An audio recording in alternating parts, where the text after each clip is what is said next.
The way it's going to work is Peter's going to give you what the subjects that we talked about and make the presentation, and then we'll be all open for any questions.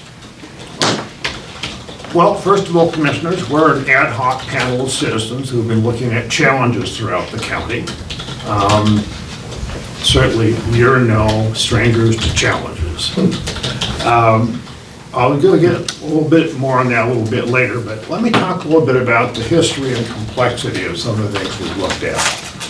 As you know, the county was formed by an act of the territorial legislature. I'll note that there are differing dates on that. One of them is March 13th and one is April 15th of 1854, and amazingly, it's the same source on both.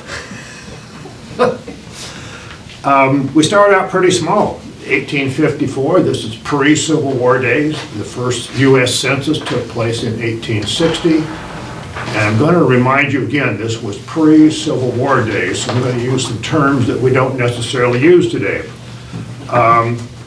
White people in the county were 123 men and 39 women.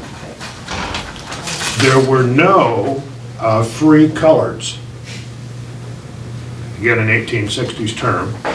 And there were no non-tax-paying Indians. In other words, all the Indians that would have been counted were on reservations, and in 1860 they weren't counted. A far cry from how we do census figures today. Our population has grown over time. In 2010, we were just about 49,000. I'll note that on the briefing papers handed out, there was a typo. The next number is not 2010 again, but 2020. Up to 60,000. And in 2019, the OFM estimate as of April 1 was 64,980. It's likely we'll exceed that magic 70,000 figure here in the census this year. Government complexity has increased along with our growth in population. Let's talk about planning and building for a moment. The big one, which has been with us since the early 1990s and is still with us as challenges daily, is the Growth Management Act. In the building world, we've just recently been transferring from the Uniform Building Code, the Uniform Building Code to the International Building Code. Elections and financial management have changed a lot over time. My favorite, more recent story is the state mandated that we do ballot drop boxes. And then they mandated that we do more.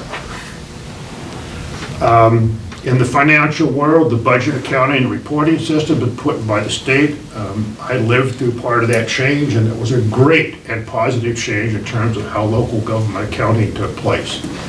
And last but not least, we've got the Government Accounting Standards Board, who sometimes is a little East Coast centric in how they prescribe things to be done, but nonetheless that require all of us to step up to a new level of financial management. In the infrastructure and criminal justice world, maybe the single biggest thing has been under state law that we look at how we design and construct essential government facilities. I would assume you've been going through that and you look at a new correctional facility. The county budgets have grown over time. Figures provided by the Mason County Auditor, again in 10-year increments from 64 to 113 to 119 million. For those in the audience, that is not the current expense of the general fund, that is the total county budget. The total financial responsibility that these commissioners are responsible for. Well, a little bit enough about history. Kind of looking ahead here. Frankly, this county has a positive history of looking ahead. Let me give a couple examples. The relatively new Public Works and Emergency Management building by the airport. Your requirement that there be increased septic pumping and inspection, which clearly benefited the shellfish industry. Expanding and enhancing district court facilities. The first real major criminal justice capital investment in a number of years in this county. You're exploring a new correctional facility with various options. You're looking at connecting some Kitsap County businesses to the Belfair sewer system, a nice example of across-the-border cooperation. You've recently increased the veterans levy to expand services in that part of the county service delivery method. So we've got a history, got a little bit about things that have happened where the county government has looked forward to changes. Now we're faced with some of the growth issues. And clearly, growth has come to the Puget Sound region. And while this particular part of the Sound might not be quite as robust as our larger counties to the north and east, nonetheless, it's coming. In terms of government revenue, well, you know it, growth is good, especially sales tax and the other economic activity that building construction generates. But it has its costs as well. It's very likely that growth as it continues to come to Mason County will impact both the urban and the rural areas. Let me give you some examples. We're currently under some level of real estate pressure from both Thurston and Kitsap counties. We have changes to our timber market. As timber holdings continue to fragment,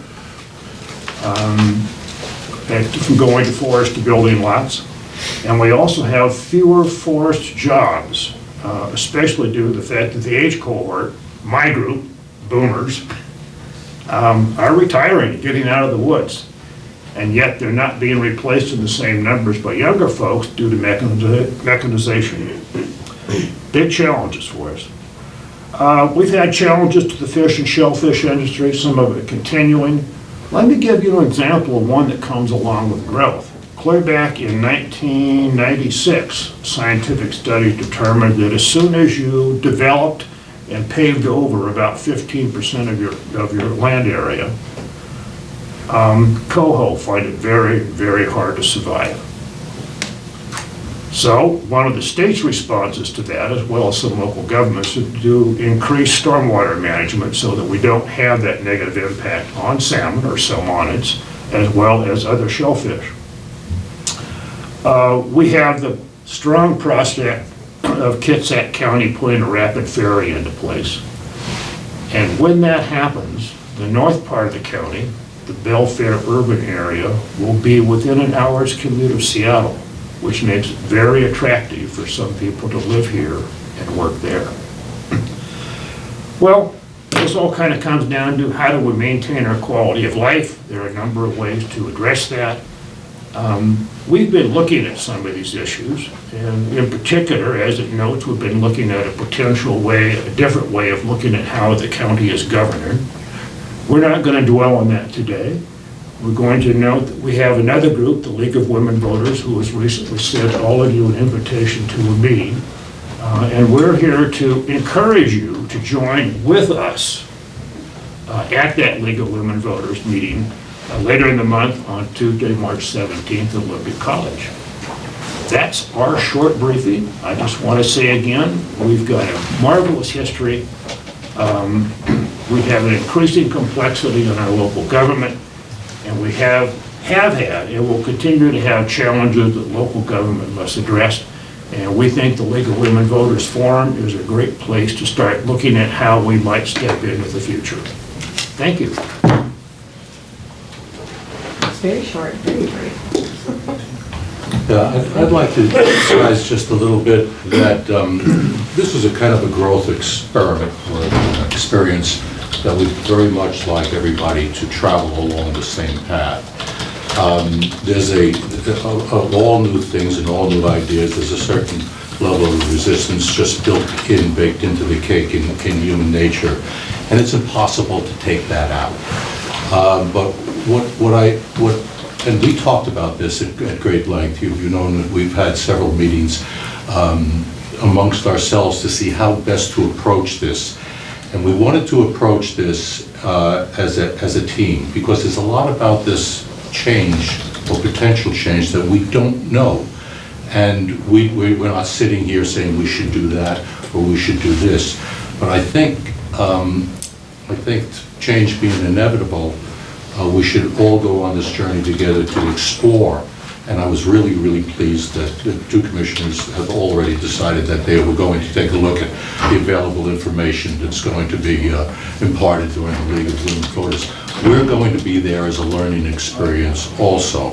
So it's a little bit difficult to get in front of this, but I wanted to leave you with the very true and sincere impression that we're looking for something that might be better, might be more effective, might be more efficient.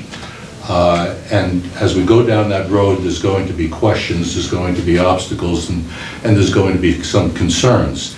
And we'd like to deal with them on their merits, as opposed to, we've all had past experiences. You know, I've been here for a long time also, and I would hope none of that gets in the way, that we can just look at these particular issues as they come up and see if there's a better way for us to be operating that would be advantageous to us all, that would be not so divisive and not so partisan, but as something that we all look for, making the county a better place to live in the future. I don't know if this is going to be that answer. I really don't. But I know that all the other things that we've changed in government, we have longer plans, you know, biennial budgets. We have 6-year capital improvement plans. We have 10-year comprehensive plans. Things change. We are a growing county, and growth is also baked into the cake. We're not going to be able to avoid us growing. So this might be a good time for us to look at if we're working with the best, most efficient form of local government that's available to us. And that's basically the takeaway I'd like to leave at the table, that we're all in this together, and we'll hopefully make the decision whether we want to pursue this together. Anybody got any questions at this point? Coach, I appreciate the list that breaks it down. Just so you know, in Clown County, though, there's one missing. I believe they also have a community development director that they actually elected as well, which is, I think, the only one in the state that has done that. And even she said at a meeting that she didn't think that works, but yeah, I look forward to the meeting on the 17th. Okay. Yeah. So this is incremental steps. These are small steps. Small steps get you there a little slower, but small steps are easy and more palatable. And hopefully at the end of this, we can continue conversations as the information comes in. So, I guess, just kind of a process question for you. What do you anticipate is kind of your group's preferred timeline on kind of this process unfolding?